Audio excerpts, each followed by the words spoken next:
Sayın Atatan YouTube kanalımızın izleyenleri, Türkmenistan gündemi haber bültenimize hoş geldiniz. Bültenimizdeki haber başlıkları: İsrail Dışişleri Bakanı Türkmenistan'ı ziyaret edecek. Çin, Orta Asya ülkeleri, Ekonomi ve Ticaret Bakanları ilk toplantısı gerçekleştirildi. Ve son haberimiz, Türkmenistan Dışişleri Bakanı Cenevre'deki SPECA Bakanlar toplantısına katıldı.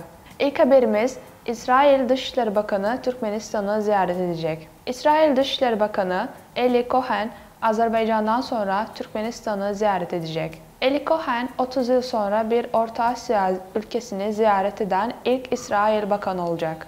The Times of Israel sitesinin verdiği habere göre, Bakan Cohen, ziyareti sırasında Türkmenistan'ın başkenti Aşgabat'ta İsrail Büyükelçiliği'nin açılışını yapacak.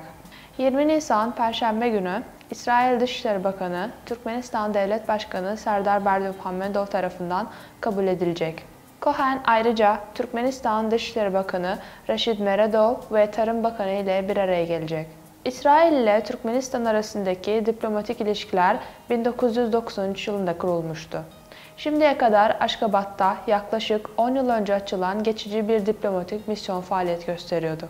İkinci haberimiz, Çin, Orta Asya ülkeleri, Ekonomi ve Ticaret Bakanları ilk toplantısı gerçekleştirildi. Kırgızistan Ekonomi ve Ticaret Bakanlığı'nın bildirdiğine göre 18 Nisan 2023 tarihinde Çin, Orta Asya Ekonomi ve Ticaret Bakanları birinci toplantısı video konferans yoluyla gerçekleştirildi.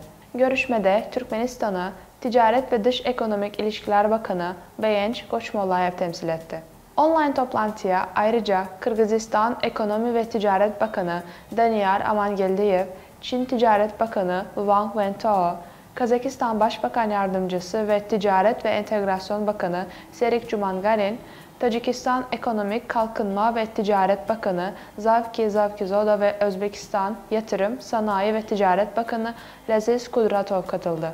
Çin, Orta Asya Ekonomi ve Ticaret Bakanlığı toplantısı Çin tarafının girişimiyle düzenlendi. Bundan sonra da ticari ve ekonomik işbirliğinin sonuçlarını sistematik olarak özetlemek, kalkınma yollarını planlamak ve ekonomik kalkınmayı teşvik etmek için sürekli olarak gerçekleştirilmeye devam edecek. Görüşmede taraflar, ticari ve ekonomik ortaklığı geliştirmenin ana yollarını belirlediler ve ilk Çin, Orta Asya zirvesi kapsamında imzalanması planlanan Çin-Orta Asya formatındaki ekonomik bağların güçlendirilmesine ilişkin onaylanan taslak belgeleri görüştüler. Zirve bu yıl Mayıs ayında Çin'de düzenlenecek. Ve son haberimiz, Türkmenistan Dışişleri Bakanı Cenevre'deki SPECA Bakanlar toplantısına katıldı. Dışişleri Bakanı Rashid Meredov'un başkanlığındaki Türkmen heyeti bir dizi önemli uluslararası etkinliğe katılmak ve uluslararası kuruluşlarda toplantılar yapmak üzere Cenevre'ye çalışma ziyaretinde bulundu. Türkmenistan heyeti, Birleşmiş Milletler Orta Asya Ekonomileri Özel Programı'na yani SPECA'ya katılan ülkelerin bakanlar toplantısına katıldı.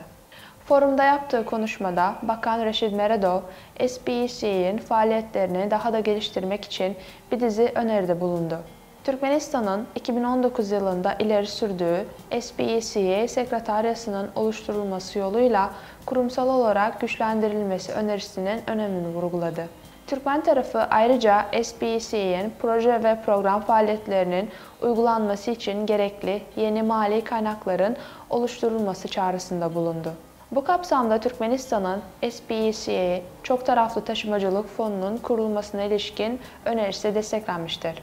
Sayın Atatan YouTube kanalımızın seyircileri, Türkmenistan ile ilgili Türkçe haberlerimizi atatanturkmenistan.com haber sitemizden takip edebilirsiniz.